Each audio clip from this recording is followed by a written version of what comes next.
నామానికి మహిమ కలుగును గాక. కొద్దిగా ముందుకు జరిగి కూర్చుంటే బాగుంటుంది. స్త్రీలలో కొద్దిగా కానీ చాలా కంజెస్టెడ్ అయిపోయింది వెనకాల. కొద్దిగా దయచేసి సహకరించండి. మరి ఈ సమయంలో ప్రత్యేకంగా భీమ్గల్ ప్రాంతం నుండి వచ్చినటువంటి ప్రియ తల్లి సత్యమ్మ గారిని బట్టి కూడా దేవుని నామాన్ని మహిమపరుస్తున్నా. ఆ తల్లిని చూడడానికి దేవుడు కృప చూపాడు. సరే, ఈ సమయమున ఈ యొక్క ప్రత్యేకమైన రోజు ఆగస్టు 1 ఆదివారం 1 తారీఖు. అంత మాత్రమే కాదు, ఈ రోజున ప్రపంచమంతా కూడా ఒక గొప్ప వేడుక జరుపుకుంటున్నారు. ఏమిటి అంటే హ్యాపీ ఫ్రెండ్షిప్ డే. మిత్రులందరికీ కూడా స్నేహితుల దినోత్సవ శుభాకాంక్షలు. మీ అందరికీ కూడా హ్యాపీ ఫ్రెండ్షిప్ డే. నిజంగా ఈ ఫ్రెండ్షిప్ డే, స్నేహితుల దినోత్సవాన్ని పిల్లలు మొదలుకొని యవనస్తులు మొదలుకొని పెద్దవారు కూడా అందరూ కూడా దాన్ని వేడుకగా జరుపుకుంటూ ఉంటారు. కానీ ఈ రోజున నేను ఒక ప్రత్యేకమైన అంశాన్ని తీసుకుంటున్నాను. స్నేహితులు ఈ లోకంలో ఒక మాట నేను అది ముందే చెప్పేస్తున్నాను. ఏంటంటే, నాకు అమ్మా నాన్నలు లేరండి, నేను అనాథనని చెప్పేవాళ్ళు లోకంలో ఉన్నారు. నాకు ఎవ్వరు లేరండి, అన్నలు లేరు, తమ్ముళ్ళు లేరు, అక్కలు లేరు, చెల్లెలు లేరు అని చెప్పేవాళ్ళు ఉన్నారు. కానీ నాకు దోస్తులు ఎవ్వరు లేరని చెప్పేవాళ్ళు ఎవరైనా ఉన్నారా లోకంలో? ఎవరు ఉండరు కదా, బహుశా తక్కువ. ప్రతి ఒక్కరికి స్నేహితులు ఉంటారు. చిన్నపిల్లలకు కూడా ఉంటారు, యవన కాలంలో ఉన్న యవనస్తులకు ఉంటారు, పెద్దవారైన తర్వాత స్నేహితులు ఉంటారు, ముసలి వాళ్ళైన తర్వాత కూడా స్నేహితులు ఉంటారు. అయితే ఈ రోజున అలాంటి స్నేహితుల దినోత్సవ సందర్భంగా ఒక ప్రత్యేకమైన అంశాన్ని మీ ముందుకు తీసుకురావాలనుకుంటున్నా. అందరికీ స్నేహితులు ఉన్నారు. కొంతమంది చాలా మంది స్నేహితులు ఉంటారు, కొంతమంది తక్కువ మంది స్నేహితులు ఉంటారు. కానీ నిజమైన స్నేహితుడు ఎవరు? నిజమైన స్నేహితుడు ఎవరు? నిజమైన స్నేహితుడిని, నిజమైన స్నేహాన్ని, ఒక విలువ కలిగిన స్నేహాన్ని మనం ఈ లోకంలో బ్రతికినంత కాలం మనం కాపాడుకోవాలి. అలాంటి ఫ్రెండ్షిప్ మనకు దొరికితే ఎంత బాగుంటుంది. బైబిల్లో ఒక వచనాన్ని చదువుకొని ఆ వచనాన్ని ఆధారం చేసుకొని మన వాక్య వెలుగులో కొన్ని విషయాలు ఈ సమయాన నేర్చుకోవడానికి ప్రయత్నం చేద్దాం. రండి, యోహాను సువార్త 15వ అధ్యాయము 14వ వచనాన్ని మన మూల వాక్యంగా చదువుకుందాం. యోహాను సువార్త 15వ అధ్యాయం 14వ వచనం. నేను మీకు ఆజ్ఞాపించు వాటిని చేసిన ఎడల మీరు నా స్నేహితులై ఉందురు అని ప్రభు అయిన యేసుక్రీస్తు వారు చెప్పిన మాటను మనం అక్కడ చదువుతూ ఉన్నాం. ఇక్కడ దేవునికి స్నేహితులుగా మనం ఉండాలి అనేది దేవుని ఆలోచన. తను వెంబడించే వారందరూ శిష్యులు, తనను సేవించే వాళ్ళందరూ కూడా ఆయన సేవకులు. కానీ ఇక్కడ అంటున్నాడు, మీరు నా స్నేహితులై ఉండాలి అంటే, నేను మీకు ఆజ్ఞాపించిన వాటిని మీరు చేసేవారైతే మీరు నాకు స్నేహితులై ఉంటారు అని ప్రభు అయిన యేసుక్రీస్తు వారు చెప్తున్నారు. దేవునికి స్నేహితులం, దేవుని స్నేహితులం. దేవునికి మనం ఫ్రెండ్స్గా ఉండాలి అంటే మనం చేయాల్సింది ఒకే ఒక పని ఏంటంటే, ఆయన ఆజ్ఞాపించినట్టు, ఆయన చెప్పినట్టు మనము చేసి తీరాల్సిందే. అప్పుడు మనము దేవునికి స్నేహితులుగా ఉండగలుగుతాము. దేవుడు మనకు ఎలా ఉంటాడు? మరి దేవుడు కూడా మనకు స్నేహితుడిలాగా ఉంటాడు అన్నమాట. దేవునికి మనం స్నేహితులం అంటే దేవుడు కూడా మనకి ఎలాంటి వాడు? స్నేహితుడే. మనం ఆయనకు ఫ్రెండ్స్ లాగా ఉండాలని దేవుడు కోరుతూ ఉన్నాడు. అంటే ఆయన కూడా మనకు ఒక ఫ్రెండ్గా, ఒక స్నేహ బంధముతో ఆయన మనతో మసులుకోవాలని ఆ దేవదేవుడు ఆశపడుతూ ఉంటున్నాడు. అయితే ఇక్కడ కొన్ని మాటలు మీకు చెప్పాలనుకుంటున్నా. అమ్మా నాన్నలను, అన్నదమ్ములను, అక్క చెల్లెలను, వీళ్ళందరినీ దేవుడే సృష్టించాడు. అయితే స్నేహితులను ఎన్నుకునే అవకాశం దేవుడు మనకిచ్చాడు. అర్థమవుతుందో చెప్పే మాట? మనం ఎవరి కడుపులో పుట్టాలో మన చేతుల్లో లేదు. మనకు అమ్మనాన్నలు కూడా దేవుడు ఇచ్చాడు, అన్నదమ్ములను ఇచ్చాడు, అక్క చెల్లెలు ఇచ్చాడు. దానికి మనకు సంబంధం లేదు. కానీ స్నేహితులను సంపాదించుకునే అవకాశం, ఆ ఎంపిక చేసుకునే ఆ యొక్క అవకాశం దేవుడు మనకిచ్చాడు.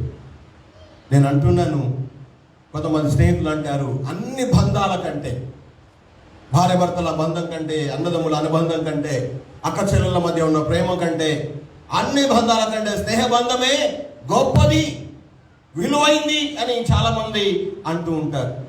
స్నేహం అనేది ఆ దేవుడిచ్చిన గొప్ప వరం. అయితే స్నేహానికి, నిజమైన స్నేహానికి కులము అడ్డురాదు. నిజమైన స్నేహితుల మధ్య మతం అడ్డురాదు. నిజమైన స్నేహం మధ్య ఆస్తి, అంతస్తులు, హోదా, గౌరవాలు అడ్డు కావు. స్నేహంలో ఉన్నటువంటి వాళ్ళు, స్నేహ బంధంలో కొనసాగుతున్న వాళ్ళు ఇవేవి చూడరు. వాళ్ళ మధ్యలో ఉన్న స్నేహానికి విలువ ఇస్తారు.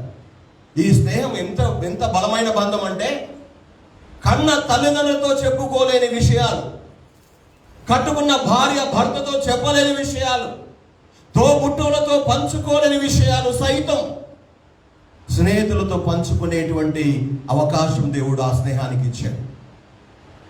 అరే మావాడు ఎట్లా ఉంటున్నారు రా అని వాళ్ళు దోషపడితే చాలు మన గురించి చెప్పేస్తారు. ఎందుకు ఈ మాట అంటున్నానంటే, స్నేహానికి అంతటి విలువ ఉంది, స్నేహానికి అంతటి బంధము కూడా ఉంది. అసలు నిజమైన స్నేహితుడు అంటే ఎవరు, ఎలా ఉంటాడు? మనలా ఆలోచించేవాడు మంచి స్నేహితుడు. గురువులా బోధించేవాడు ఒక నిజమైన స్నేహితుడు. తప్పు చేసినప్పుడు మందలించి సరి చేసేవాడు నిజమైన స్నేహితుడు. ఇలాంటి స్నేహితులు మీకున్నారా? ఉన్నారా? మీలా ఆలోచించేవాడు, గురువులా బోధించేవాడు, తప్పు చేసినప్పుడు మందలించి మిమ్మల్ని సరి చేసేవాడు. అలాంటి స్నేహితులు మీ జీవితాల్లో కలిగి ఉన్నారా? అయితే ఇలాంటి స్నేహితులు కావాలి అంటే అది ఎంతో అదృష్టం ఉండాలి. ఇలాంటి స్నేహం దొరకాలంటే ఎంతో భాగ్యం ఉండాలి. అయితే మనందరి జీవితాల్లో మనం ఎలాంటి స్నేహితులను కలిగి ఉన్నామో మనం ఆలోచన చేసుకోవాలి. అయితే కొన్ని పర్యాయాలు మన జీవితాలు సాఫీగా సాగకపోవడానికి, మన జీవితాల్లో తొట్టుపడడానికి, మన జీవితాలు కొన్నిసార్లు తప్పడడుగులు వేయడానికి గల కారణం ఏంటంటే, మన స్నేహితులను ఎన్నిక చేసుకునే విషయంలో మనము తప్పు చేస్తున్నామని నేను ఇక్కడ మీకు చెప్పాలనుకుంటూ ఉన్నా. నీ స్నేహితులు ఎవరో వారి ప్రభావం నీ జీవితం మీద ఉంటుంది. నువ్వెవరితో స్నేహం చేస్తున్నావో వారి యొక్క ప్రభావం నీ మీద తప్పకుండా ఉంటుంది. ఈ సమయమున కష్ట నష్టాల్లో తోడుగా ఉంటూ, అండగా ఉంటూ, నిస్వార్థంగా సాయం అందించే వాళ్ళే నిజమైన స్నేహితులు. అయితే అలాంటి స్నేహానికి, అలాంటి స్నేహబంధానికి ఒక దినం ఏర్పాటు చేసి స్నేహితుల దినోత్సవంగా వేడుకలు జరుపుకోవడం అవసరం అంటారా? పేరెంట్స్ డే ఉంది, ఉమెన్స్ డే ఉంది, మెన్స్ డే ఉంది కదా, రకరకాల వేడుకలు జరుపుకుంటున్నారు ఈనాటి ప్రపంచంలో. అయితే స్నేహితుల కోసం ఒక దినాన్ని కేటాయించి హ్యాపీ ఫ్రెండ్స్ డేగా జరుపుకునేటువంటి వేడుకలు అవసరమా అంటే, అంత గొప్ప విలువైన స్నేహానికి గుర్తింపు ఇవ్వడం తప్పేం కాదు, అది మంచిదే. కానీ ఆగస్టు మొదటి ఆదివారం రోజునే ఎందుకు ఫ్రెండ్షిప్ డే పెట్టారు? ఇంకా ఎన్నో రోజులు ఉన్నాయి కదా. జూలైలో పెట్టవచ్చు, జూన్లో పెట్టవచ్చు, డిసెంబర్లో పెట్టవచ్చు. కానీ ఆగస్టు నెలలోనే మొట్టమొదటి ఆదివారమును ఫ్రెండ్షిప్ డేగా ఎందుకు నిర్ణయించారు అనేది మనం నేర్చుకోవాలి, గ్రహించాలి. 1935 సంవత్సరంలో అమెరికా దేశంలో ఒక నేరస్తుని, లేకపోతే ఒక మనిషిని ప్రభుత్వం వారు బంధించి మరణశిక్ష విధించి ఆగస్టు నెల మొదటి శనివారం రోజున అతనికి మరణశిక్ష విధించి చంపేశారంట. ఎన్నో సంవత్సరం? 1935 సంవత్సరం ఆగస్టు నెల మొదటి శనివారం రోజున ఒక వ్యక్తిని మరణశిక్ష విధించి చంపేశారు అమెరికా ప్రభుత్వం వాళ్ళు. ఆయన చనిపోయిన తర్వాత అతని స్నేహితుడు ఆ విషయం విన్న తర్వాత ఆ చంపబడిన స్నేహితుడు ఏం చేశాడంటే, తెల్లవారి అంటే ఆదివారం తాను ఆత్మహత్య చేసుకొని చచ్చిపోయాడంట.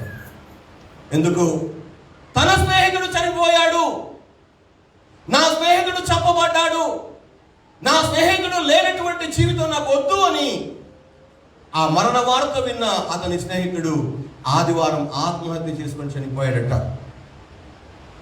ఆ విషయం విన్నటువంటి ప్రభుత్వం నిర్గాంతపోయింది, ఆశ్చర్యపోయింది. స్నేహితుల కోసం ప్రాణం పెట్టే వాళ్ళు ఉంటారా? ఇంత ప్రేమ గల వాళ్ళు ఉంటారా? ఇలాంటి స్నేహితులు కూడా ఉంటారా అని ఆశ్చర్యపోయి ఆ వెంటనే కాన్స్టెంట్ మీటింగ్ ఏర్పాటు చేసి ప్రతి సంవత్సరం ఆగస్టు మొదటి ఆదివారాన్ని ఫ్రెండ్షిప్ డేగా వారు నిర్ణయించి వాళ్ళకు తీర్మానం చేయడం జరిగింది. ఆనాటి నుండి నేటి వరకు కూడా ప్రతి ఆగస్టు నెల మొదటి ఆదివారము ఫ్రెండ్షిప్ డేగా అది గుర్తింపు పొందిన దినముగా వేడుకలు జరుపుకుంటున్నారు. ఈ యొక్క స్నేహితుల దినోత్సవం వెనుక ఉన్నటువంటి ఒక విషాదమైన ఘటన ఇది. అయితే నేను వాక్యంలోకి వెళుతాను. నిజమైన స్నేహితుడు ఎవరు? నిజమైన స్నేహితుడిని ఎలా గుర్తించగలుగుతాం? నిజమైన స్నేహితుడు ఎలా ఉంటాడు? నిజమైన స్నేహితుడు ఏం చేస్తాడు? ఎలా ప్రవర్తిస్తాడు? ఏ రీతిగా ఆయన మనం గుర్తించగలుగుతాము అంటే నేను ఒకటే చెప్పదలుచుకున్నాను. ఈ లోకంలో ఎంతమంది స్నేహితులు ఉన్నా, ఎలాంటి స్నేహితులు ఉన్నా, పెద్ద పెద్ద స్నేహాలు మనం కలిగి ఉన్నా, చిన్న చిన్న స్నేహాలు కలిగి ఉన్నా, నిజమైన స్నేహితుడు అని చెప్పడానికి అర్హమైన వ్యక్తి యేసుక్రీస్తు ప్రభువు దేవుడు మాత్రమే. ఆ దేవుడు తప్ప ఈ లోకంలో నిజమైన స్నేహం చేయగలిగిన వాళ్ళు, నిజమైన స్నేహితుడికి ఉండాల్సినటువంటి లక్షణాలు యేసుక్రీస్తు ప్రభు వారికే మెండుగా ఉన్నాయి. బైబిల్లో ఒక వ్యక్తి గురించి, ఒక భక్తుని గురించి వ్రాయబడిన సంగతి మీకు తెలుసు. 2వ దినవృత్తాంతములు 20వ అధ్యాయము 6-7 వచనాల్లో మనం చూస్తే అక్కడ గ్రంథకర్త రాస్తాడు. 2వ దినవృత్తాంతములు 20వ అధ్యాయము 6-7 వచనాలు నేను క్లుప్తంగా చదువుతూ ఉన్నాను, తీసి పెట్టుకోండి. మా పితరుల దేవా యెహోవా, నీవు ఆకాశమందు దేవుడవై ఉన్నావు అని చెబుతూ ఆ దేవదేవుని గణపరుస్తూ అనేకమైన మాటలు రాసి 7వ వచనంలో ఆ మధ్యలో చదువుతున్నాను. నీ జనులైన వారి ఎదుట నుండి ఈ దేశపు వారిని నీవు తోలివేసి నీ స్నేహితుడైన అబ్రహాము సంతతికి ఈ దేశాన్ని నీవు ఇచ్చిన దేవుడవు నీవే. అంటే ఇక్కడ ఒక స్నేహితులు మనకు కనబడుతున్నారు. దేవునికి ఒక మంచి స్నేహితుడు అబ్రహాం, లేదా అబ్రహాముకు ఒక మంచి స్నేహితుడు దేవుడని ఆ వాక్యంలో మనం చదువుతూ ఉంటున్నాం. దేవుని స్నేహితుడైన అబ్రహాం అనగా దేవుడు అబ్రహాము స్నేహితులుగా ఒక స్నేహ బంధములో ఉన్నట్టుగా మనకు అక్కడ అర్థమవుతూ ఉంది, కనబడుతూ ఉంది. యెషయా ప్రవక్తుడు రాస్తాడు, యెషయా గ్రంథం 41:8 అంటాడు, నా సేవకుడు అయిన ఇశ్రాయేలు, నేను ఏర్పరచుకున్న యాకోబు, నా స్నేహితుడైన అబ్రహాము సంతానమా అని ఇశ్రాయేలు ప్రజల గురించి యెషయా ప్రవక్త రాసిన మాట 41వ అధ్యాయం యెషయా 8లో రాయబడి ఉండడం చూస్తూ ఉన్నాం. నిజంగా దేవుడు పరిశుద్ధుడు, ఆయన సర్వాధికారి, సర్వోన్నతుడు, ఉన్నతమైనటువంటి అనగా ఎవరు సమీపించలేని తేజస్సులో వసించేటువంటి దేవుడు ఒక మానవునితో స్నేహం చేయడం ఎంత అద్భుతమైన విషయం! ఒక మానవునితో స్నేహం చేయడం ఎంత ఆశ్చర్యకరమైన విషయం! ఈ రోజున మట్టి పురుగులమైన మనతో కూడా, మనల్ని కూడా తన స్నేహితులుగా ఉండడానికి దేవుడు కోరుతూ ఉన్నాడు, ఆశపడుతూ ఉన్నాడు.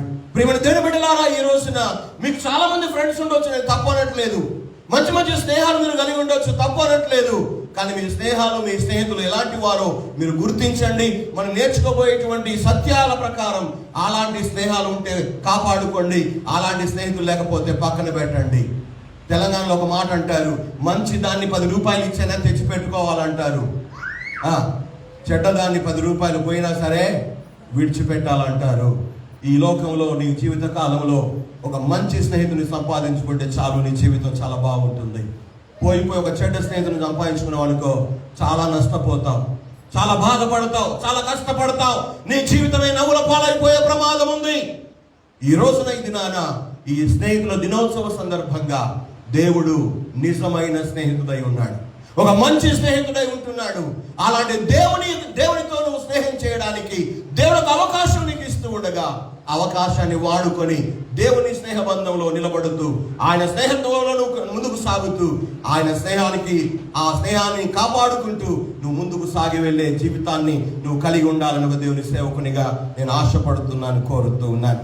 నిజ స్నేహితుడైన యేసుక్రీస్తు ప్రభు ఎలా ఉంటాడు, ఆయన ఉన్న లక్షణాలు ఏంటో కొన్నిటిని మనం చూద్దాం. దయచేసి రండి. నిజ స్నేహితుడైన వాడు ఏం కోరుతాడు, ఎలా ఉంటాడు? సామెతల గ్రంథం 27వ అధ్యాయం దయచేసి 6వ వచనం. సామెతలు 27:6. మేలును కోరి స్నేహితుడు గాయములు చేస్తాడు, పగవాడు లెక్కలేని ముద్దులు పెడతాడు. ఇక్కడ గమనించండి, ఒక స్నేహ బంధము గురించి, స్నేహితుని గురించి ఇక్కడ వ్రాయబడిన మాట, మేలును కోరేవాడే స్నేహితుడు అట. మేలును కోరని వాడు స్నేహితుడు కాదు. స్నేహితులాగా నటించవచ్చు, స్నేహితులాగా నీతో కాలం గడపవచ్చు, కానీ నీ మేలు కోరని వాడైతే వాడు నీ స్నేహితుడు కాడు, నీ మిత్రుడు కాడు, నీ దోస్తు కూడా కాదు. కానీ ఇక్కడ వాక్యం ఉంది, స్నేహితుడు అంటే ఎలా ఉంటాడట? తన స్నేహితుని మేలు కోరుతాడట. తన స్నేహితులు మంచిగా ఉండాలని ఆశపడతాడు, బాగుండాలని కోరుతాడు. మేలును కోరి స్నేహితుడు గాయాలు చేస్తాడు, కోపడతాడు, మందలిస్తాడు, దెబ్బలు కూడా కొడతాడు. అవసరమైతే ఏం పని చేస్తున్నావురా, బుద్ధుందా నీకేమైనా? మేలును కోరి స్నేహితుడు గాయం చేస్తాడు. పగవాడేం చేస్తాడు? లెక్కలేని ముద్దులు పెడతాడు, తర్వాత బుద్ధులు కొడతాడు. ముందు ముద్దులే పెడతాడు, మేలును కోరడు. అందుకే మంచి స్నేహితుడు ఎందుకంటున్నానంటే, మనకున్న స్నేహితులు చాలా మంది మంచి వాళ్ళు అని మనం అనుకుంటాం, కానీ వాళ్ళు మనల్ని ముంచేదాకా మనకు ఏర్పడదు. వాడు మంచి స్నేహితుడు కాదని. అర్థమైందా? మంచి స్నేహితుడు అంటే మనల్ని మంచి కోరాలి, మన జీవితాల్లో మంచి కోరాలి, మంచి కోరేవాడే మంచి స్నేహితుడు. కానీ మనల్ని మన జీవితాలు ముంచేవాడు మంచి స్నేహితుడు ఎలా అవుతాడు? ఈ రోజున ఆలోచన చేయండి. నీకు ఎలాంటి స్నేహితులు ఉన్నారు? మంచి స్నేహితులు ఉన్నారా? నిన్ను నీ జీవితాన్ని ముంచే స్నేహితులు ఉన్నారు. చాలా మంది ముంచే వాళ్ళు కనబడుతున్నారు ఈ రోజుల్లో, మంచి వాళ్ళు కనబడటం లేదు. ఏం కాదురా చెయ్యి, ఏం కాదురా తాగు, ఏం కాదురా పో, రకరకాలుగా ఈ స్నేహితుల మధ్య వాళ్ళు జీవిస్తూ తమ జీవితాలను తామే నష్టపరుచుకునేటువంటి వ్యక్తులను, బిడ్డలను ఎంతో మందిని మనం కళ్ళారా చూస్తూ ఉన్నాం. కానీ నిజమైన స్నేహితుడు యేసు ప్రభు మన మంచిని కోరేవాడు, మన మేలును కోరేవాడు, మన క్షేమాన్ని కోరేవాడు, మనం బాగుండాలని కోరేవాడు, మన జీవితాలు ఆరోగ్యంగా ఉండాలని కోరుకునేవాడు. యేసు ప్రభు ఎంత మంచి స్నేహితుడు, ఎంత మంచి దోస్త్ యేసుక్రీస్తు. మేలును కోరి స్నేహితుడు గాయాలు చేస్తాడు. ప్రియ బిడ్డలారా, మీకున్న స్నేహితులు మీ మంచి కోరేవారేనా? మీ జీవితాల క్షేమం కోరేవారేనా? మీ కుటుంబ క్షేమాన్ని కోరేవారేనా? నీ ఆరోగ్యాన్ని కోరేవారుగా ఉన్నారా నీ స్నేహితులు? నీ క్షేమాన్ని కోరుకునే వారుగా ఉన్నారా నీ స్నేహితులు? ఒకవేళ అలాంటి స్నేహితులు నీకు లేకపోతే ఈ రోజే వాళ్ళకు టాటా బై బై చెప్పేసేయండి, నో ప్రాబ్లం.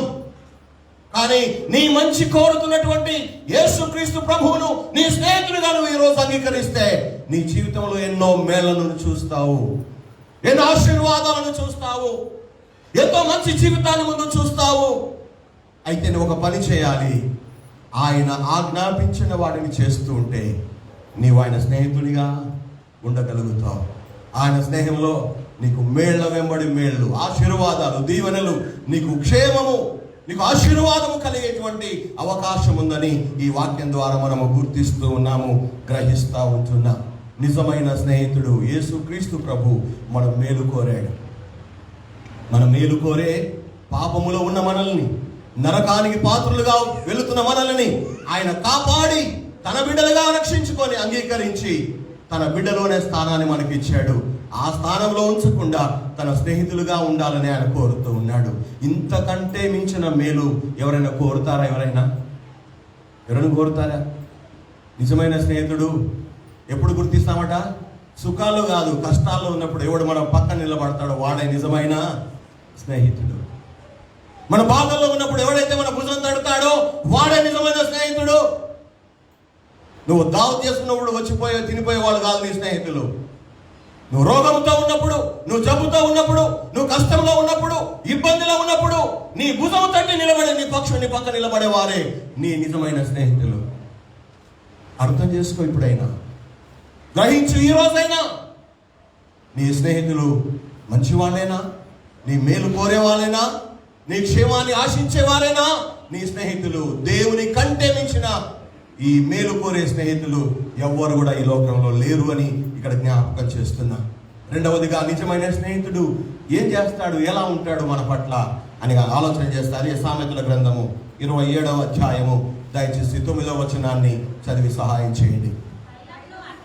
తైలమును అత్తరును హృదయమును సంతోషపరుచున్నట్లు చెలికాని హృదయములో నుండి వచ్చు మధురమైన మాటలు హృదయమును సంతోషపరుస్తాయి. ఈ వచనాన్ని మీరు జాగ్రత్తగా చదవండి. తైలమును అత్తరును హృదయమును సంతోషపరుచున్నట్లు. మంచిగా తయారై స్నానం చేసి మంచి బట్టలు కట్టుకొని చూసాను సెట్ కొట్టుకొని అత్తరు పూసుకొని పోతే ఎట్లా ఉంటుంది? రోడ్ అంతా అత్తరు వాసనే, పక్కలున్నలకు అత్తరు వాసనే. మనకు కూడా ఎంతో హాయిగా ఉల్లాసంగా సంతోషంగా ఉంటుంది కదా. అక్కడ ఉంది తైలమును అత్తరును హృదయమును సంతోషపరుచున్నట్లు ఒక స్నేహితుని హృదయములో నుండి వచ్చేటువంటి మధురమైన మాటలు ఆ హృదయాలను సంతోషపరుస్తాయి.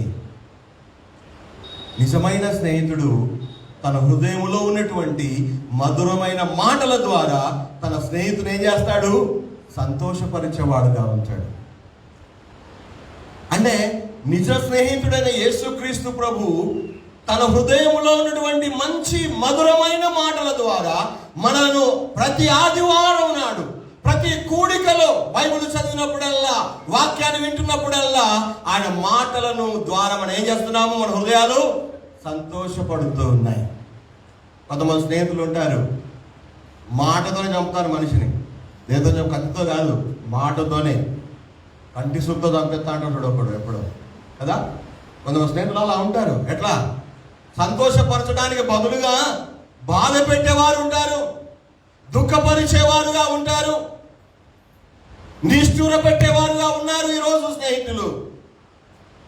చాలాసార్లు చెప్తున్నాను, సిద్ధపడి కూడా చెప్పాను. వాడు రమ్మన్న జాగు మీరు 2 రోజులు పోకుండా ఉండండి, 3 రోజులు ఏమంటాడు? ఆడు మారిపోయిన ఆడుకు దోస్తు కట్ చేద్దాం, పక్కన పెట్టేస్తారు వాడిని. ఎందుకు ఈ మాట అని తెలుసునా? నిజమైన స్నేహితుడైన ప్రభు తన మధురమైన మాటల ద్వారా మన హృదయాలను సంతోషపరిచేవాడుగా ఉన్నాడు. ఈ రోజున నీ స్నేహితులు ఎప్పుడైనా మంచి మాటలు, మధురమైన మాటలు చెప్పారా? ఇందాక నేను చెప్పినట్టు, అరే ఒక గుంజు రాయము కాదు, ఒకసారి ఒక పెగ్గేరా, వాడిని కొట్టడానికి పోదాం రారా, ఇవే చెప్తారు. కానీ మధురమైన మాటలు చెప్పే స్నేహితులు ఉన్నారా? మంచి మాటలు చెప్పే స్నేహితులు ఉన్నారా? నీకు గమనించాలి. ఈ రోజున నిజమైన స్నేహితుడు యేసు ప్రభువుని ఎందుకు అంటున్నానంటే, మన మేలును కోరే ఆ యేసు ప్రభు లాంటి దేవుడు ఇంకొకడు లేడు. రెండవదిగా ఆ చెలికాని హృదయంలో నుండి వచ్చి, ఆయన చెలికాడు అంటే ఎవరైనా స్నేహితుడు అనగా నిజమైన స్నేహితుడని యేసు ప్రభు తన హృదయంలో నుండి వచ్చేటువంటి మధురమైన మాటల ద్వారా మన హృదయాలను, మన జీవితాలను కూడా ఏం చేస్తాడు? ఆయన సంతోషపరుస్తాడు. ఇర్మియా ప్రవక్త రాస్తాడు, దేవా నీ మాటలు నాకు దొరకగా నేను వాటిని భుజించాను, అవి నా హృదయానికి ఆనందాన్ని, సంతోషాన్ని కలిగించాయి అంటాడు. ఈ రోజున దేవుని మాటలు నీకు సంతోషాన్ని కలిగిస్తే నువ్వు దేవునికి మంచి స్నేహితుడివే, దేవుడిని కూడా స్నేహితుడే. కానీ ఒకవేళ దేవుని మాటలు నీకు చేదుగా అనిపించినాయి అనుకో, దేవుని మాటలు నీకు బాధ కలిగించినాయి అనుకో, దేవుని మాటలు నిజంగా నిన్ను దుఃఖపెట్టినాయి అనుకో, మరి మనం స్నేహితులమో కాదో ఆలోచన చేసుకోవాలి. దేవునికి మధురమైన మాటలు, మంచి మాటలు, క్షేమకరమైన మాటలు, అలాంటి మాటలు ఆయన మాట్లాడి మన జీవితాలను ఆయన సంతోషపరుస్తాడు, మన జీవితాలను ఆరోగ్యంగా ఉంచుతాడు, మన జీవితాల్లో క్షేమముగా ఉండడానికి దేవుడు సహాయం చేస్తూ ఉంటాడు. యోహాను సువార్త 3:29 కూడా ఒక మాట ఉంటుంది, నిలవబడి పెళ్లి కుమారుని స్వరము వినడి స్నేహితుడు ఆ పెళ్లి కుమారుని స్వరము విని సంతోషించెను. పెళ్లి కుమారుడు ఎవరండి? మనకి యేసుక్రీస్తు ప్రభువే.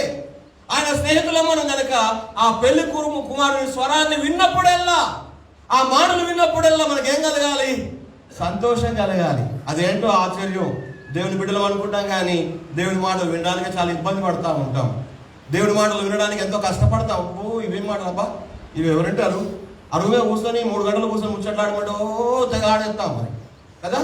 దేవుని మంచి మాటలు వినాలంటే ఎంత కష్టమో, ఎంత ఇబ్బందో, బాధ కలుగుతుంది దేవుని మాటలు వింటే కదా.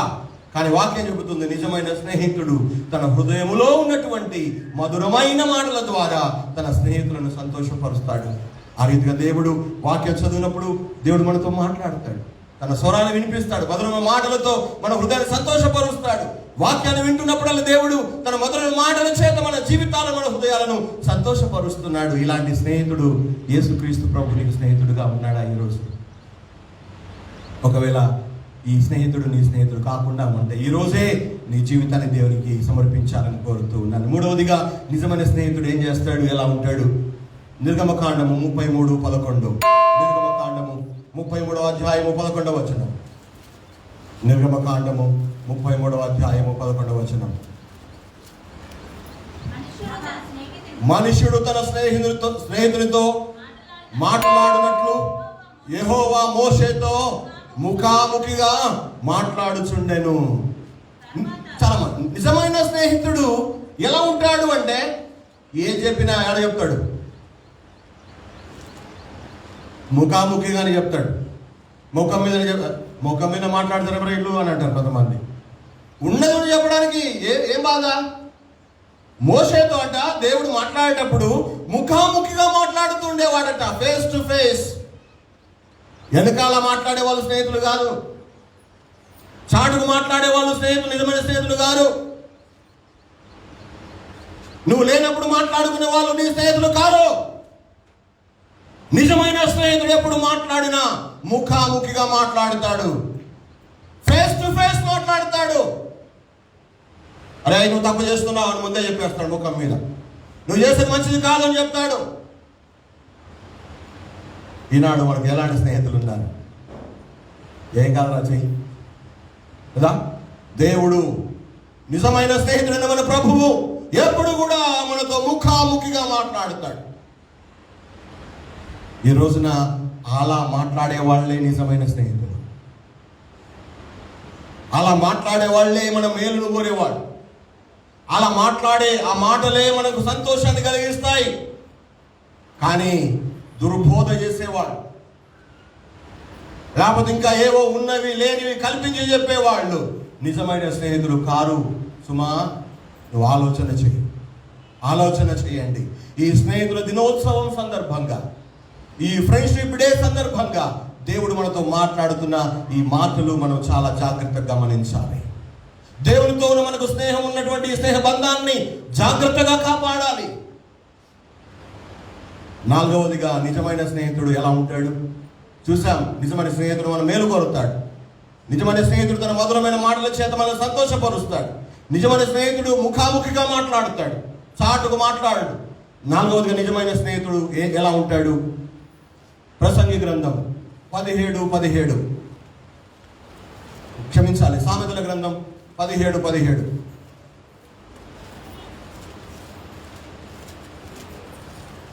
సామెతలు అమ్మా, నిజమైన స్నేహితుడు విడువక ప్రేమిస్తాడు. విడువక ప్రేమించేవాడే నిజమైన స్నేహితుడు.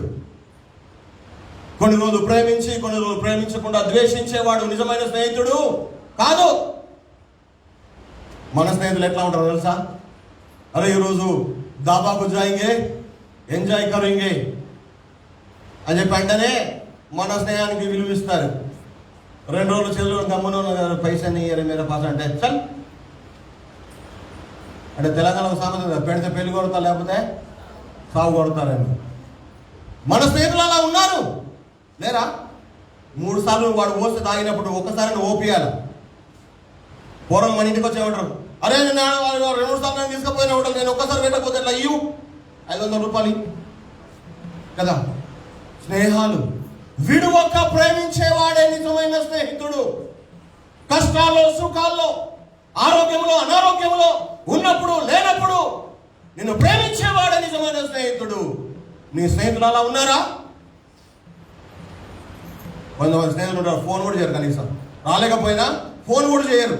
సారీ రా నేను రాలేకపోయాను, ఎలా ఉన్నావు అని పలకరించారు. కానీ నిజమైన స్నేహితుడు గుర్తింపేట తెలుసా? విడువక ప్రేమించేవాడే నిజమైన స్నేహితుడు. దేవుడు మళ్ళీ ఎప్పుడు ప్రేమిస్తానన్నాడు? అంతము వరకు ప్రేమించేను అని ఉంది. ప్రేమిస్తాడు అని కాదు, తన శిష్యులను తన స్నేహితులను అంతము వరకు ప్రేమించాను. ఆయన ప్రేమించేవాడే కానీ ద్వేషించేవాడు కాదు. యేసుక్రీస్తు ప్రభు అనే స్నేహితుడు. విడిచిపెట్టేవాడు కాదు. యేసుక్రీస్తు ప్రభువు నిజమైన స్నేహితుడు. ఉన్ననాడు ఉండి లేనినాడు వదిలిపెట్టిపోయేవాళ్ళు స్నేహితులు ఎలా అవుతారు? మా అయ్యగారు ప్రసంగం చేసేవాడు పెళ్లిలో. ఒకసారి పెళ్లి చేసుకొని పాతకాలంలో భార్య భర్తలు మెల్ల చేయబట్టుకొని సాయంకాలం కొంచెం నడుచుకుంటూ వెళ్ళిపోతున్నాడు ఆ అడుగులో పడి. అప్పుడే గుడ్డెలకు వచ్చిందట. గబుక్కున పట్టుకున్న ఇడిచిపెట్టి మనోడు చెట్టు ఎక్కిండట. ఎవరు? భర్త. ఇక ఆమె ఏదో ఒక యాదకు వచ్చింది. చచ్చిపోయినట్టుంటే గుడ్డెలకు ఏం చేయదు ఎలుగుబంటి అని ఏదో చదివిన మాట యాదకొచ్చి ముక్కు మూసుకొని ఊపిరి పట్టుకుని అట్లనే చచ్చిపోయినట్టు పడుకుందట. ఆ ఎలుగుబంటి వచ్చి కాలు వాసన చూసింది, చేతుల వాసన చూసింది, తల వాసన చూసింది, ముక్కు వాసన చూసింది, చెవుగడ వాసన చూసింది. ఒక 4 చుట్లు తిరిగి వెళ్ళిపోయిందట ఏం చేయకుండానే. అది వెళ్ళిపోయింది. ఇలా చూసి మెల్లగా చెట్టు దిగి వచ్చినట్టు మనోడు. కాబట్టి మన గాయాలైనాయా, ఏమైనా గురికిందా అని అడిగి చెవు కూడా బాగా తిరిగింది, ఏం చెప్పింది గుడ్డేలు అని అన్నాడు. భార్యని అడిగిందట. భార్య అన్నదట, వచ్చేదాకా నీతో ఉంటానని చెప్పి ప్రమాణం చేసినాడు అసలు ఆయన నమ్మకం చెప్పిపోయిందని చెప్పినాడు. కరెక్టే కదా? కరెక్టే కదా? ఈ రోజున విడువక ప్రేమించేవాడు స్నేహితుడు అవుతాడు, కానీ మధ్యలో వదిలిసిపోయేవాడు స్నేహితుడు ఎట్లా అవుతాడు కదా?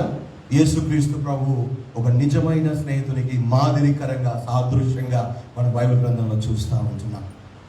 ఇంకా యోహాను సువార్త 15:13 ఉంది, తన స్నేహితుల కోసం తన ప్రాణాన్ని పెట్టువాని కంటే ఎక్కువైన ప్రేమ గలవాడు ఎవడు కూడా లేడు.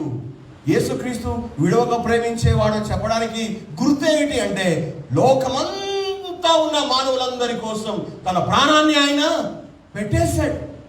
మన అమ్మ నాన్నలు పెట్టలేదు మన కోసం ప్రాణం, అన్నదమ్ములు పెట్టలేదు మన కోసం ప్రాణం. ఇదిగో నిన్ను నన్ను ప్రేమించేటువంటి ఆ దేవుడు యేసుక్రీస్తు ప్రభు నిజమైన స్నేహితుడుగా ఉన్నాడు. ఎందుకంటే మన కోసం తన ప్రాణాన్ని కల్వరి శిలువలో అర్పించినాడు. ఎవరు నిజమైన స్నేహితుడు? నిజమైన స్నేహితులు అంటే ఎలా ఉంటారు? ఇదిగో ఇలా ఉంటారు అని దేవుని గ్రంథం చెబుతూ ఉంది. 5వదిగా నిజమైన స్నేహితుడు ఏం చేస్తాడు? అదే సామెతల గ్రంథం 27వ అధ్యాయం, దయచేసి 17వ వచనం చదువుతారా? ఇనుము చేత ఇనుము పదునగును, అట్లు ఒకడు తన చెలికానికి వివేకము పుట్టిస్తాడు. నిజమైన స్నేహితుడు ఏం చేస్తాడు తెలుసా? 5వదిగా తన స్నేహితునికి ఏం పుట్టిస్తాడట? వివేకము పుట్టిస్తాడు, జ్ఞానాన్ని కలిగిస్తాడు, బుద్ధిని కలిగిస్తాడు. ఇనుము చేత ఇనుము పదునవుతుంది. అట్లాగే ఒక చెలికాడు ఏం చేస్తాడంటే తన చెలికానికి వివేకమును పుట్టిస్తాడు. యేసుక్రీస్తు ప్రభు మనకు కూడా ఈ ఆరాధనలు ఎందుకు, ఈ పాటలు ఎందుకు, ఈ సాక్ష్యాలు ఎందుకు, ఈ ప్రార్థనలు ఎందుకు అంటే, దేవుడు మనతో మాట్లాడుతున్నప్పుడు ఆయన స్నేహబంధంలో మనం ఆయన ద్వారా వివేకాన్ని నేర్చుకోవడానికి, బుద్ధిని సంపాదించుకోవడానికి, ఈ లోకంలో ఏ విధంగా వివేకం కలిగి ప్రవర్తించాలో బ్రతకాలో నేర్చుకోవడానికి దేవుడు మన స్నేహితునిగా ఉంటూ ఉన్నాడు.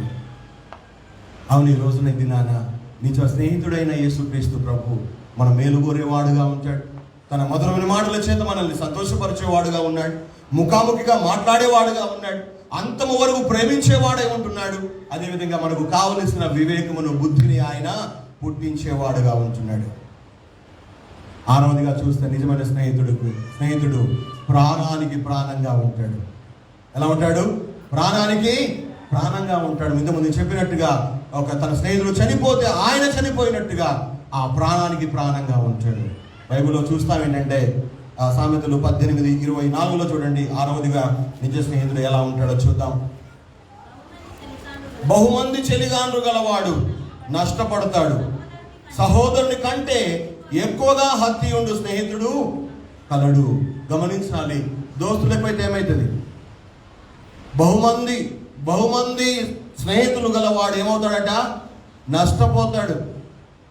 కానీ సహోదరుని కంటే కూడా ఎక్కువగా హత్తుకొని ఉండే స్నేహితుడు ఉన్నాడు అని వాక్యం చెప్తా ఉంది.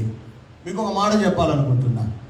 మొదటి సమయాల గ్రంథం 18వ అధ్యాయం 1వ వచనంలో చూస్తే, దావీదు సౌలు రాజుకు దయ్యం పట్టినప్పుడల్లా ఆ వీణి వాయించి దయ్యాన్ని ఎలగొట్టడానికి ఒక పనివాడుగా ఆ ఇంటికి తీసుకురాబడ్డాడు కదా, మనందరూ తెలుసు ఆ విషయం. అయితే దావీదు సౌలు రాజుతో మాట్లాడుతున్నప్పుడు అక్కడ రాయబడిన మాట ఏంటంటే, సౌలు రాజు కొడుకు యోనాతాను అట దావీదు మాట్లాడిన మాటలు విన్న తర్వాత యోనాతాను హృదయము దావీదు హృదయముతో కలిసిపోయింది. చదువుతారు ఒకసారి, 1 సమూయేలు 18:1. దావీదు సౌలుతో మాట్లాడుట చాలించినప్పుడు యోనాతాను హృదయము దావీదు హృదయముతో కలిసిపోయింది. యోనాతాను దావీదును తన ప్రాణ స్నేహితునిగా భావించి అతన్ని ప్రేమించాడు. గమనించారా? రాజు కొడుకు ఒక నౌకరుతో స్నేహం చేశాడు, ఒక సేవకునితో ఫ్రెండ్షిప్ చేశాడు. యోనాతాను రాజు కొడుకు, సౌలు కొడుకు. ఆ సౌలు ఆరోగ్యం బాగుండాలని వీణ వాయించడానికి ఒక పనివానిగా తీసుకురాబడ్డాడు దావీదు ఆ ఇంట్లో, రాజభవనములో.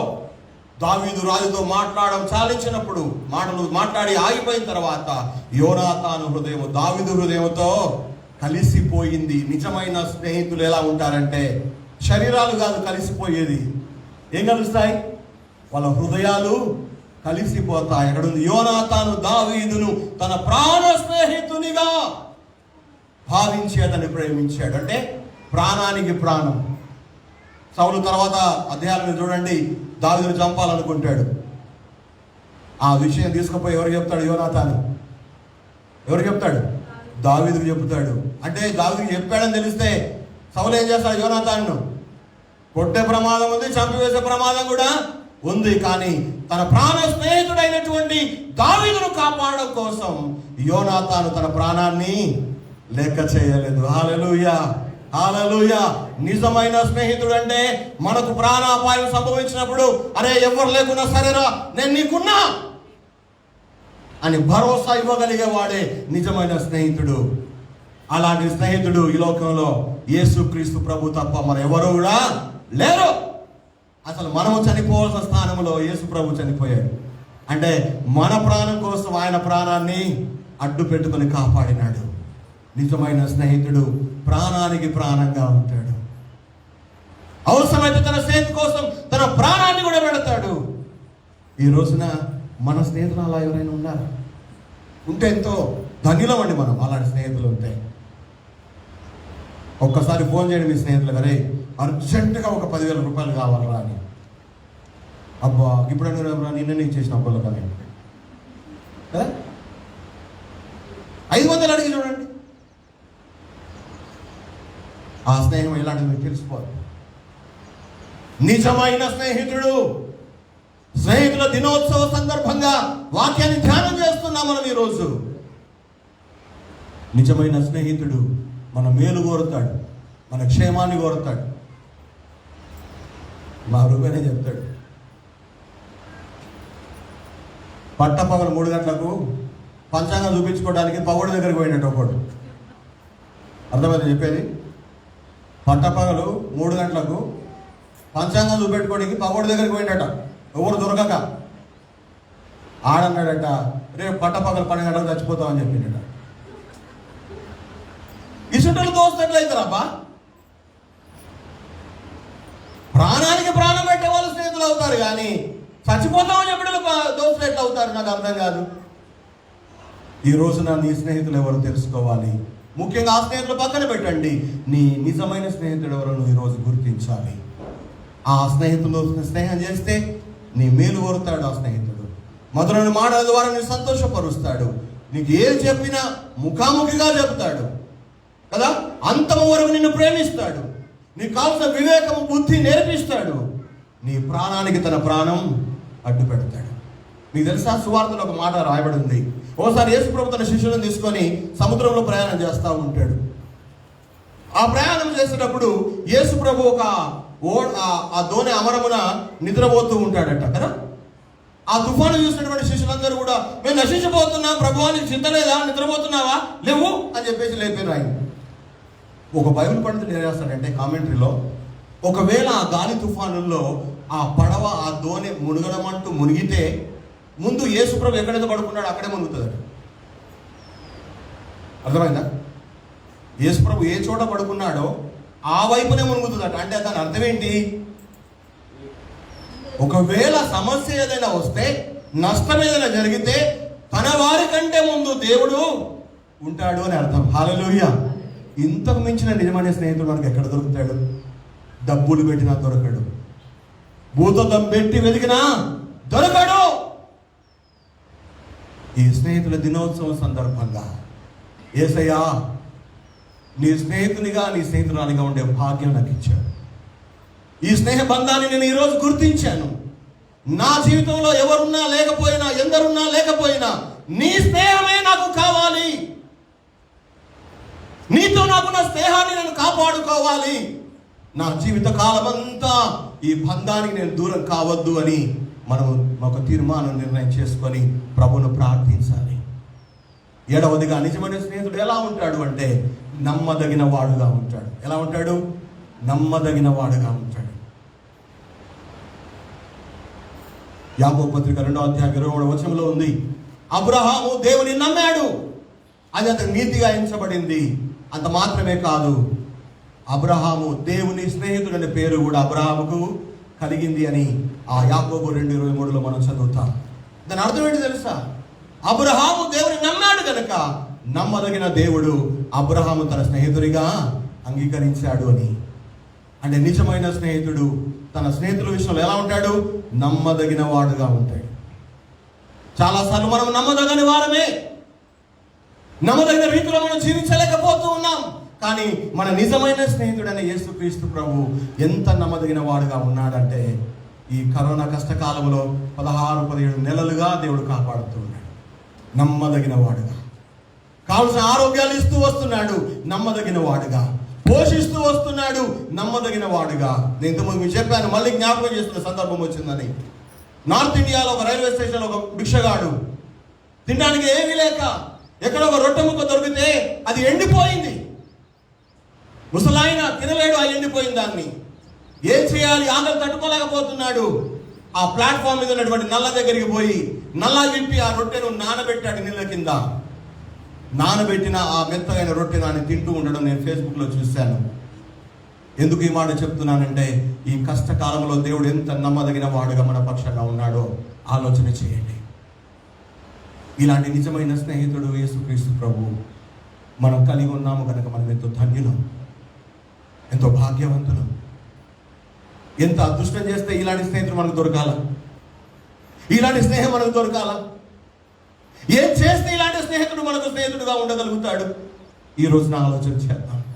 ప్రభువా, నీ స్నేహమే గొప్పదయ్యా, నీవే నిజమైన స్నేహితుడు అయ్యా, నాకున్న స్నేహితుల కంటే మించిన స్నేహితుడు నీవు అని ఆ నిజమైన స్నేహితుడైన యేసు ప్రభువును మన స్నేహితునిగా అంగీకరించి ఆయన ఇచ్చే స్నేహంలో మన జీవితాన్ని ముందుకు తీసుకువెళ్ళే వారంగా ఉండాలని నేను జ్ఞాపకం చేస్తున్నాను.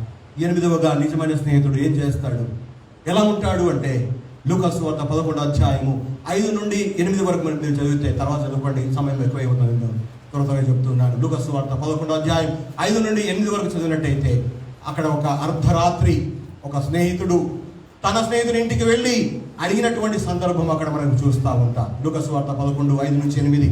8వ వచనంలో వ్రాయబడిన మాట ఏంటంటే, ఆ అర్ధరాత్రి ఆ స్నేహితుడు తన స్నేహితుడింటికి వెళ్ళి ఈ మాట చెప్తూ ఉన్నాడు. ఏమని? అయ్యా, ఇదిగో ఈ రాత్రి నా ఇంటికి ఒక స్నేహితుడు వచ్చాడు. ఈ రాత్రి కాలంలో మనకి పెట్టడానికి నా ఇంట్లో ఏమీ లేదు మనకి పెట్టడానికి. దయచేసి ఈ రాత్రి నువ్వు లేచి ఒక రొట్టెనిస్తే నా స్నేహితుడిని తీసుకుపోయి పెడతాను అంటే, ఆ పడుకున్న స్నేహితుడు అంటాడు, నేను పడుకొని ఉన్నాను, నేను లేచి ఇవ్వలేదు. మళ్ళీ అడుగుతాడు, నా పిల్లలు పడుకున్నారు, వాళ్ళ నిద్రను చెడగొట్టవద్దు, నేను లేచి ఇవ్వలేను అని రకరకాల సాకులు చెబుతూ ఉంటే ఆ 8వ వచనంలో రాయబడిన మాట ఏంటో తెలుసా? తన స్నేహితుడైనందుకు లేచి ఇవ్వకపోయినప్పటికీ అతడు సిగ్గుమాలి మాటికి అడుగుతున్నందువలన ఆ స్నేహితుడు లేచి అతనికి కావలసినవన్నీ ఇచ్చి పంపినట్టుగా 8వ వచనంలో మనం చదువుతూ ఉన్నాం. హల్లెలూయా. ఈ స్నేహితుడు తన స్నేహితుడు ఏమడిగాడు? రొట్టె మాత్రమే అడిగాడు. కానీ ఆ స్నేహితుడు ఏమిచ్చాడు? కావలసినవన్నీ ఇచ్చాడు. ఇగో రొట్టె తీసుకో, ఇగో మిగిలిన కూర ఉంది, ఇగో కారం కూడా ఉంది, ఇగో పెరుగు కూడా కొంత ఉన్నది అని చెప్పి అన్నీ చేశాడు అన్నమాట. అంటే నిజమైన స్నేహితుడు సహాయం చేస్తాడు. హల్లెలూయా. నీ ఇబ్బందుల్లో, నీ ఇరుకులో, నీ లేమిలో నీ కొరతల్లో, నీ కొదువల్లో నిజమైన స్నేహితుడు యేసయ్య నీకు సహాయం చేస్తాడు. నేను గత రాత్రి ఈ యొక్క ప్రసంగాన్ని సిద్ధపడుతున్నప్పుడు కళ్ళల్లో నీళ్ళు వచ్చాయి నాకు. ప్రభువా, నువ్వు ఎంత మంచి స్నేహితుడు అయ్యా, ఇంత మంచి స్నేహం ఈ మట్టి దేహంలో కొంతకాలం ఉండి చనిపోయే ఈ జీవితంలో మీ ద్వారా మేము పొందగలిగామంటే మేము ఎంత ధన్యులం ప్రభు అని నేను దేవునికి వందనాలు చెప్తూ వచ్చాను. నిజమైన స్నేహితుడు ఎలా ఉంటాడో, ఏం చేస్తాడో మనం నేర్చుకుంటున్నాం. నిజమైన స్నేహితుడు మన మేలు కోరుతాడు. నిజమైన స్నేహితుడు తన మధురమైన మాటల చేత సంతోషపరుస్తాడు. నిజమైన స్నేహితుడు ముఖాముఖిగా మాట్లాడతాడు. నిజమైన స్నేహితుడు అంతవరకు ప్రేమిస్తాడు, విడిచిపెట్టాడు. నిజమైన స్నేహితుడు వివేకాన్ని, బుద్ధిని మనకు నేర్పిస్తాడు. నిజమైన స్నేహితుడు మన ప్రాణానికి ప్రాణంగా అడ్డుపడతాడు. నిజమైన స్నేహితుడు మనకు సహాయం చేస్తాడు. తొమ్మిదవగా నిజమైన స్నేహితుడు ఏం చేస్తాడు? నిజమైన స్నేహితుడు తన స్నేహితుల కోసం ప్రార్థన చేస్తాడు. హల్లెలూయా! ప్రార్థన చేస్తాడు, దేవుని యొక్క మొర పెడతాడు. రోమపత్రిక 8:34 చూస్తాము, మన కోసం విజ్ఞాపన చేసేది కూడా మన ప్రభు అయిన యేసుక్రీస్తే అని. యేసుమైన తోటలందరి కోసం ప్రార్థన చేస్తాడు, మనలందరి కోసం చేస్తాడు. కానీ రోమా 8:34 తన వాళ్ళ కోసం విజ్ఞాపన చేస్తున్నాడు. ఆయన ప్రార్థిస్తున్నాడు కనుక ఆగస్టు మాసంలో మనం అడుగు పెట్టాం. హల్లెలూయా! ఆయన ప్రార్థన ముగించి ఆమెనంటే మనం ఉండమిడ.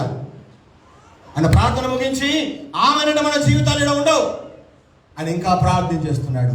పేతురుతో ఒక మాట అంటాడు, యేసు ప్రభు జ్ఞాపకాన్ని తీసుకొస్తాను. సీమోను, గోధుమలను జల్లెడబట్టినట్టుగా సాతాను మిమ్మలను జల్లెడబట్టాలనుకున్నాడు, కానీ నేను మీకోసం ప్రార్థన చేశాను అంటాడు. ఇన్ని కష్టాల్లో కూడా దేవుడు కాపాడుతున్నాడు. మనం బాగున్నాము అంటే కేవలం దేవుడు మన కోసం ప్రార్థన చేస్తున్నాడు. హల్లెలూయా! మనం చేయట్లా కదా. ఎవరో ఒకరు చేయాలి మన కోసం. అయ్యగారో చేయాలి, అమ్మగారో చేయాలి, లేకపోతే ఇంకెవరో చేయాలా. మనం మాత్రం చెయ్యం. బైబిల్లో కూడా ఉన్నాడు అట్లా. అరే ఇప్పటికే నువ్వు మంచిగా లేవురా, నీ బతుకు మంచిగా లేదు, నీ జీవితం మంచిగా లేదు, ఇప్పటికైనా మారు మనసు పొంది దేవుని దగ్గర ప్రార్థన చేయరా అంటే ఆయన ఏమంటాడు? మీరే నా కోసం చేయండి అంటాడు ఆయన. ఎవడు? గారెడి వాడైనా సీమోను.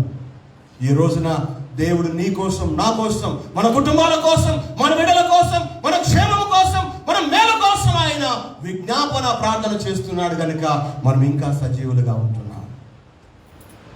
యేసు ప్రభు నిజమైన స్నేహితుడు. యోబు ఏం చేశాడు? యోబు గ్రంథం 42:10 యోబు తన స్నేహితుల కోసం ప్రార్థన చేశాడు అని బైబిల్లో ఉంది. నీ స్నేహితులు మంచి వాళ్ళైతే వాళ్ళ కోసం ప్రార్థన చేయి. నీ స్నేహితులు చెడ్డవారైన వాళ్ళ కోసం నువ్వు ప్రార్థన చేయి. యోబు స్నేహితులు మంచి వాళ్ళ, చెడ్డ వాళ్ళ? తప్పాలి అంటే చెడ్డోళ్ళని ఎందుకు అంటున్నానంటే అర్థం కావడానికి చెప్తున్నా. కష్టాల్లో ఉన్నాడు యోబు, ఎంత కురుపులు ఉన్నాయి. కుండ, దాన్ని ఏమంటారు రాజుగారు, కుండ పెంగు తీసుకొని గీక్కుంటున్నాడు. ఆ బాధ తట్టుకోలేక. గజ్జి ఉంటే ఎట్టుంటుంది? గోకుడైతే గీకుడు గోకుడే కదా. అట్లా గోక్కుంటున్నాడు. 3 బిడ్డలు చచ్చిపోయారు, 7 కొడుకులు చచ్చిపోయారు, ఆస్తంతా ఆ శత్రువు పట్టుకుపోయారు. స్నేహితులు వచ్చారు, కన్నీరు తుడవడానికి వచ్చారు, ఆదరించడానికి వచ్చారట. ఏమన్నారు? యోబుకు ఆదరణ రాకపోగా బాధ కలిగిందట బాగా. ఏమన్నారు స్నేహితులు వచ్చి? నువ్వు మంచోడు కదరా, గిట్టెట్ అయిపోయా, నువ్వు రోజు ప్రార్థన చేస్తున్నాడు కదా, ఇట్ట అయింది, నువ్వు దేవుడు భక్తుడవు కదా, ఇట్ట జరిగా అనేవాళ్ళు ఉండరా? చాలా ఉంటారు, మనకి సేవలకు రావు కానీ చాలా మంది ఉంటారు. పాసై కుటుంబంలో కొడుకు వారం దినాలు దావకాలు ఉండాలా కదా. యోగుడు కూడా అట్లా అన్నారు దోస్తులు. ఎక్కడో అక్కడ నీ భక్తిలో లోపం ఉందిరా, నీ విశ్వాసంలో లోపం ఉంది, ఎక్కడో అక్కడ తప్పు చేశావు, అందుకే ఈ కర్మ నీకు వచ్చింది అని స్నేహితులే ముఖం పట్టుకొని అన్నారు. కానీ యోబు ఏం చేశాడు? వాళ్ళ కోసం ప్రార్థన చేశాడు. హల్లెలూయా, హల్లెలూయా. యోబు తన స్నేహితుల కోసం ప్రార్థన చేసినప్పుడు యోబు యొక్క క్షేమాన్ని దేవుడు తిరిగి యోబుకు ఇచ్చాడు అని వాక్యం చెప్తూ ఉంది. ఈ రోజున నిజమైన స్నేహితుడు అంటే ఈ విధంగా ఉంటాడు. నిజమైన స్నేహితుడు ఈ విధంగా చేస్తాడు. ఈ రోజున ఈ లక్షణాలన్నీ మన దోస్తులకు మనము ఇవన్నీ ఉన్నాయా లేవని చూస్తే ఎంతమంది ఫెయిల్ అవుతారు? 100% ఫెయిల్. ఒక్కడు కూడా ఉన్నాడు ఇలాంటి స్నేహితుడు మన స్నేహితుల్లో ఉంటాడు. ఎవడన్నా ఒక్కడు కనపడ్డాడు. మనమే కనపడ్డాం, ఇంకా మన దోస్తులు కనపడతారా? నిజమైన స్నేహితుడు అంటే యేసుక్రీస్తు ప్రభువే. చివరిగా ఒక మాట, 2 మాటలు చెప్పి ముగిస్తాను. ఇవన్నీ నిజమైన స్నేహితుడు చేసేటువంటి కార్యాలు, నిజమైన స్నేహితుల యొక్క లక్షణాలు. మరి దేవుని స్నేహితులు ఏం చేయాలట? 119వ కీర్తన 63వ వచనం కూడా చదువుదాం. 119వ కీర్తన 63వ వచనం. నీ యందు భయభక్తులు గల వారందరికి నీ ఉపదేశములను అనుసరించి వారికి నేను స్నేహితుడను. ఈ భక్తుడు ఏమంటున్నాడు ఇక్కడ? నేను దేవునికి స్నేహితున్నే, నేను దేవునికి స్నేహితున్నే. కానీ నేను ఈ లోకంలో ఉన్నంత కాలం దేవుని యందు భయభక్తులు గల వారికి, దేవుని యొక్క ఉపదేశాన్ని అనుసరించే వారికి నేను స్నేహితుడిగా ఉంటాను. అంటే మనం ఎవరితో స్నేహం చేయాలి? ఈ లోకంలో ఎవరితో స్నేహం చేయాలి? దేవునితో చేయాలి. నిజమైన స్నేహితుడు యేసు ప్రభు, ఆయనతో స్నేహం చేయాలి. రెండవది ఎవరితో స్నేహం చేయాలి? దేవుని ఎడల భయభక్తులు గల వారితో స్నేహం చేయాలి. దేవుని యొక్క ఉపదేశాన్ని అనుసరించే వారితో మనం స్నేహం చేయాలి. కానీ మన ఆశ్చర్యం ఏంటంటే అస్సలు దేవుని బిడ్డలతో మనం స్నేహం చేయకుండా లోకంలో ఉన్న వాళ్ళతో స్నేహం చేస్తూ ఉంటాం. పొద్దున్న లేస్తాడు, లేవడు, ఏడున్నారో ఇంకా లేవలేదురా, జల్ది మొక్కాడుకొని రా పోదాం గాడికి ఈదులకు. ఈ 6 రోడ్డు వాడు ఉండి పొద్దున్నే 7-7:30 అక్కడ ఉంటారు చెట్ల కింద, గట్ట దాక్కుంటూ కూర్చుంటారు చెట్ల కింద. 7-7:30కే. ఎవరికి నువ్వు స్నేహితునివి? దేవుడు నీకు స్నేహితుడు, నువ్వు దేవునికి స్నేహితుడు, ఓకే, దట్స్ గుడ్, మంచిదే. కానీ లోకంలో నువ్వు ఎవరితో స్నేహం చేస్తున్నావు? దేవుని బిడ్డలతో స్నేహం చేస్తున్నావా? దేవుని బిడ్డల భయభక్తులు గల వారితో స్నేహం చేస్తున్నావా? లేదా లోకరీతిగా నడిచే వాళ్ళతో, లోకరీతిగా ప్రవర్తించే వాళ్ళతో, లోకరీతిగా జీవించే వాళ్ళతో, తాగుబోతులతో, తిట్టుబోతులతో నువ్వు స్నేహం చేస్తున్నావా? అంటే లోకంలో అందరినీ ప్రేమించాలి, అఫ్ కోర్స్, హిందువులను కూడా ప్రేమించాలి, అఫ్ కోర్స్. కానీ లోక స్నేహాలు ఎంతవరకు ఉండాలో అంతే స్నేహం. ఎక్కడి వరకు స్నేహమో అక్కడి వరకే స్నేహం. ఎంతలో స్నేహం చేయాలో అంతలోనే స్నేహం. మన గీత దాటి బయటకు పోకుండా స్నేహం చేయి, కాపాడుకో, నీకు మేలు, నీకు ఆశీర్వాదం. దేవునితో స్నేహం చేయి, దేవుని బిడ్డతో స్నేహం చేయి, దేవుడు తప్పకుండా దీవిస్తాడు, ఆశీర్వదిస్తాడు. కానీ ఇలాంటి నిజమైన స్నేహితుని విడిచిపెట్టి, దేవుని బిడ్డతో స్నేహాన్ని విడిచిపెట్టి నీ అంతటా నీవు విచ్చలవిడిగా తిరుగుతూ ఉంటే, నీ ఇష్టానుసారంగా బ్రతుకుతూ ఉంటే దేవునితో స్నేహం కట్ అయిపోద్ది, దేవుని బిడ్డలతో స్నేహం కట్ అయిపోద్ది. నువ్వు ఎటు కానీ ఏ కాకిలా మారిపోతావు, జాగ్రత్త. నీ జీవితం అనేక నష్టాల పాలైపోతుంది. నేను తిట్టడం లేదు, దేవుని వాక్యాన్ని చెబుతూ ఉన్నా. నేను కోరుకోవడం లేదు, ఉన్న వాస్తవాన్ని ముఖాముఖిగా చెబుతూ ఉన్నా. నా స్నేహం ఎవరితో? దేవునితో, దేవుని బిడ్డలతో. చివరి ఒక మాట, యాకోబు పత్రిక 4వ అధ్యాయం 4వ వచనం చదవండి, నేను ముగిస్తాను.